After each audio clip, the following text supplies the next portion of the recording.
La Iglesia Adventista tiene 28 doctrinas, 28.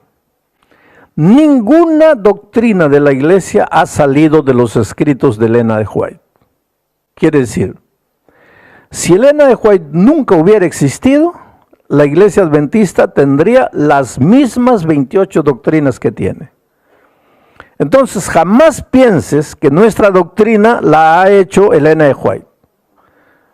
Nuestra doctrina tiene como fundamento la Biblia y solamente la Biblia. Independientemente que creamos o no en la inspiración divina de los escritos de Elena G. de White, los que no somos adventistas debiéramos reconocer que nunca fue intención de Elena estar por encima de la Biblia. Ella se describe como una luz menor, pues la luz mayor es la palabra de Dios.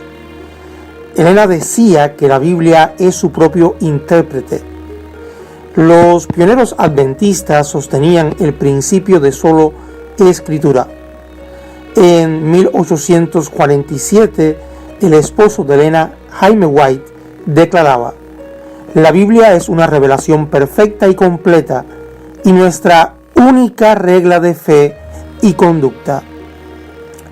Por otro lado, la tercera declaración de los principios fundamentales del adventismo de 1872 afirmaba que las Sagradas Escrituras del Antiguo Testamento y Nuevo Testamento fueron dadas por inspiración de Dios, contienen una revelación completa de su voluntad al hombre y son la única regla infalible de fe y conducta.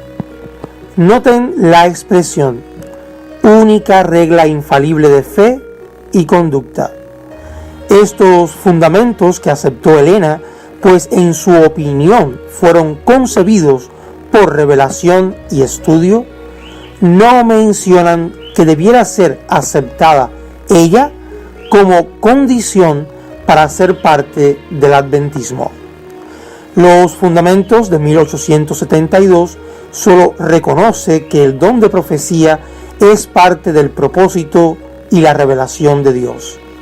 Así continúan los fundamentos de 1931, pero en 1980 hay un cambio y se agrega algo inédito. En el voto número 11, según el manual de la Iglesia, se pregunta: ¿conocen y comprenden los principios bíblicos fundamentales según los enseña la Iglesia Adventista? Esta pregunta se entiende mejor en el voto bautismal abreviado o alternativo que se halla en esta misma página 66 de la edición del 2015. En el voto número 2 se pregunta: ¿aceptan las enseñanzas de la Biblia según se expresan en la Declaración de Creencias Fundamentales de la Iglesia Adventista del Séptimo Día? Y aquí, mis amigos, está la trampa, pues en la creencia fundamental del adventismo número 18 sobre el don de profecía se dice: uno de los dones del Espíritu Santo es el de profecía. Este don es una señal identificadora de la iglesia remanente. Y ahora vean el detalle: y se manifestó en el ministerio de Elena G. de White como mensajera del Señor. Sus escritos son una permanente y autorizada fuente de verdad.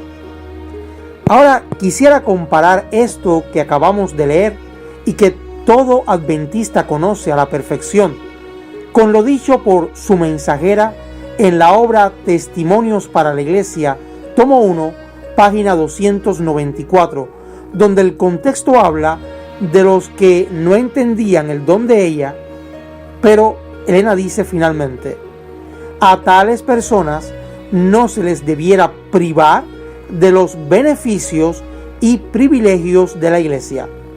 Noten que Elena habla de beneficios y privilegios para aquellos que aún no aceptaban su don de profecía. Mi pregunta ¿es consecuente la iglesia adventista moderna con su profetisa? Hoy la justificación que se da a esta objeción es muy pobre, pues se dice que Elena se refería solo a los que dudaban porque no entendían el don debido a la falta de información, no de aquellos que después de tener todas las pruebas la seguían rechazando. Pero como les decía, esta justificación se destruye por sí sola, pues Helena habla de privilegios en la iglesia. Por tanto, eran personas bautizadas que sin creer en ella fueron bautizados. En segundo lugar, hay algo de manipulación en esta respuesta y se los voy a probar. En el libro publicado por Yadpa, 101 preguntas sobre Elena G. de White y sus escritos de William Fagal, este autor reconoce que cuando Walter Martin se reunió con los líderes de la Iglesia Adventista y les preguntó si la creencia en los escritos de Elena G. de White era una prueba de discipulado, en lugar de responder a la pregunta, los líderes adventistas citaron las palabras de Elena que leímos al comienzo de este vídeo y que ahora reiteramos. A tales personas no se les debiera privar de los beneficios y privilegios de la iglesia. Curioso, ¿no?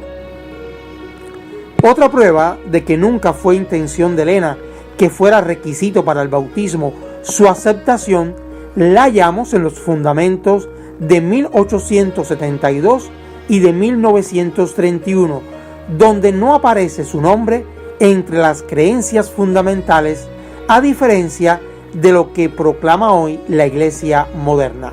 Los fundamentos de 1872, recordemos que fueron aceptados mediante revelación y estudio, y esto lo revela Elena G. de White, y sin embargo, su nombre no aparece en ellos.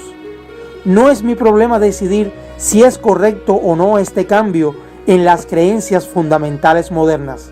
La Iglesia Adventista tiene total autonomía sobre las decisiones que toma, pero por favor, no se burlen de nuestra inteligencia cuando usan los votos bautismales y alegan algunos que no es un requisito creer en Elena G. de White.